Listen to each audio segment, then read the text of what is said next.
projeto de celebrar a história das lutas campesinas no mundo, a Via Campesina, entidade mundial, com o apoio da CUT-MST, Grupo Tortura Nunca Mais, Centro de Direitos Humanos do Ministério Público de Pernambuco, Pastoral da Terra, Memorial das Ligas Camponesas, com sede em Barra de Antas, Sapé, organizou a comemoração dos 90 anos de Elizabeth Teixeira, lenda viva das lutas camponesas no Brasil. O evento contou ainda com o comparecimento de centenas de trabalhadores rurais do Nordeste e de vultos históricos das lutas campesinas, entre eles João Stedley, líder nacional do MST, o ex-deputado constituinte e escritor Agassiz Almeida, o deputado federal Luiz Couto, o deputado estadual Frei Anastácio e Anacleto Julião, filho de Francisco Julião. Este momento histórico realizou-se nas terras onde viveu João Pedro Teixeira, assassinado pelo latifúndio em 2 de abril de 1962. No dia seguinte, em 3 de abril de 1963, o então jovem deputado Agassiz Almeida requereu a constituição de uma comissão parlamentar de inquérito a fim de apurar os autores do covarde assassinato. As festividades tiveram início com o canto do hino das Ligas Camponesas, pelo coral da Universidade Federal da Paraíba.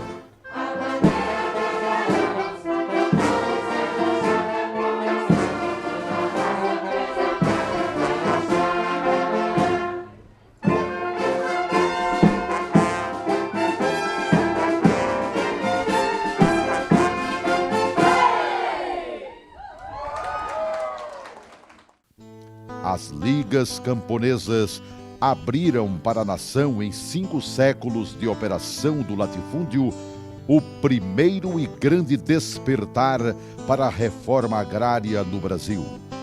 De João Pedro Teixeira a Manuel Matos, morto pelos sicários do latifúndio. De Agassiz Almeida, desafiador dos matadores de João Pedro Teixeira, a este comandante aguerrido, João Stedley, as lutas camponesas marcaram a sua história.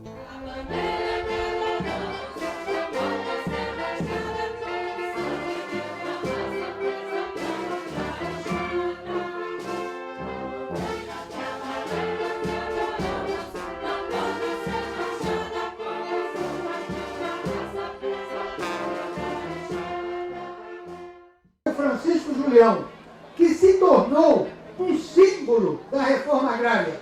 Julião não fez, de acordo com as suas próprias palavras, ele não fez Liga Camponesa. Quem faz Liga Camponesa é o povo, é o camponês, é a União Operário Campesina. Esse, sim, faz sua organização. Ele, pela sua atuação política, pela sua atuação como advogado, pela sua atuação como escritor e como parlamentar, se transformou num símbolo da reforma agrária no nosso país. O comparam até mesmo com Joaquim Nabuco, que é o símbolo da libertação dos escravos. O povo brasileiro, desde que aqui chegaram os capitalistas europeus, sempre tiveram que lutar pela terra, por uma sociedade justa, contra as injustiças. Em cada período da nossa história, houveram muitas lutas, foram criadas muitos instrumentos de luta e surgiram muitos líderes, que foram os que guiaram esse povo.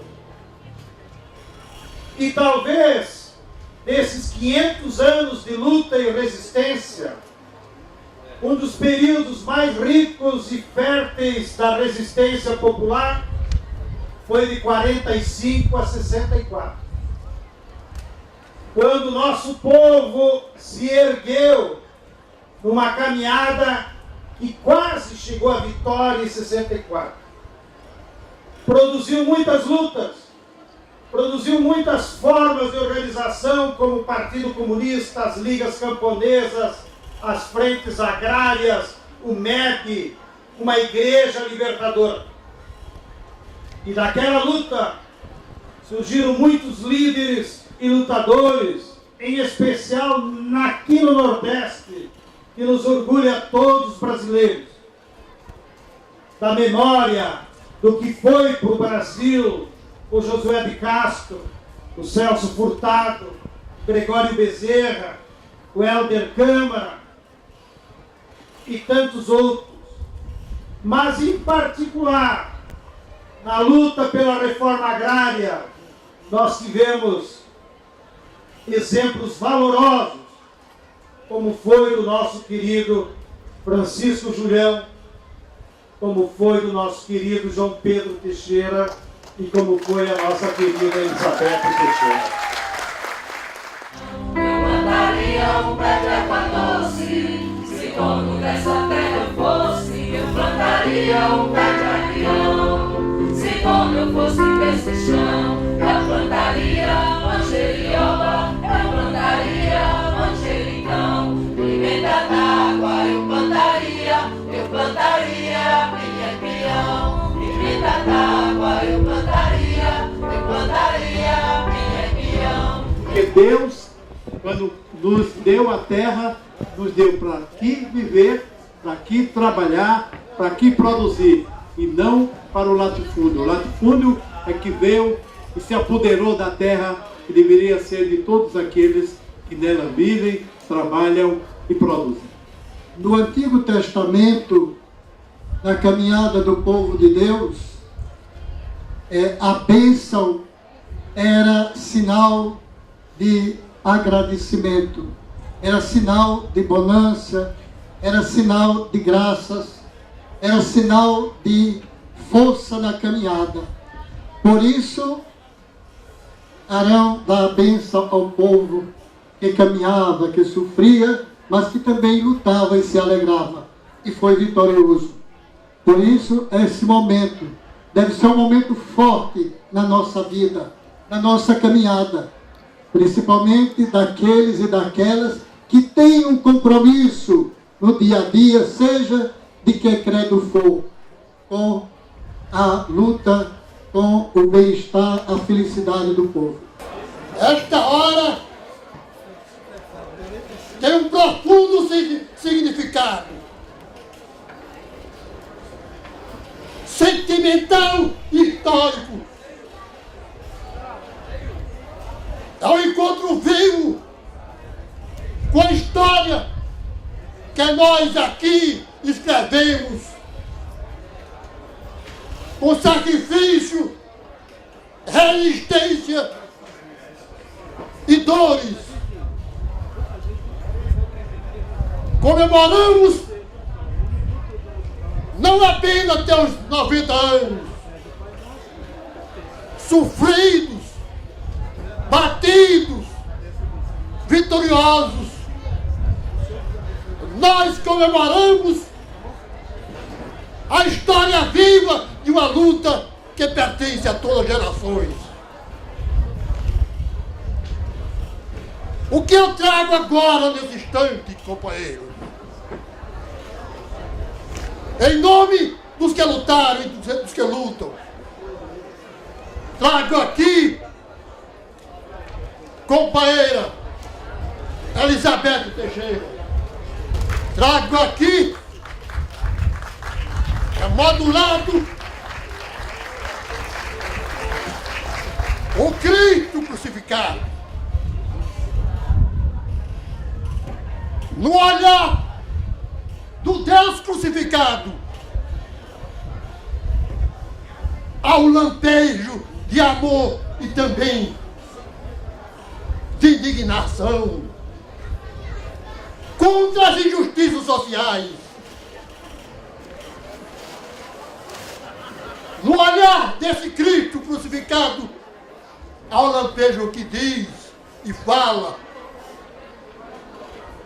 desgraçado daquele que veio comer e não pode comer e se alimentar. Cruel é aquele que pisa em solo de vastidões de terras improdutivas e não pode produzir. Se Deus falasse, e Ele fala toda hora, em todo instante, diria: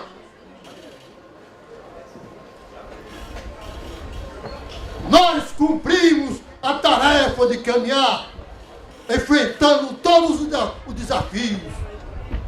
Desafio de grupos poderosos, desafio de forças, desde o militarismo ao latifúndio.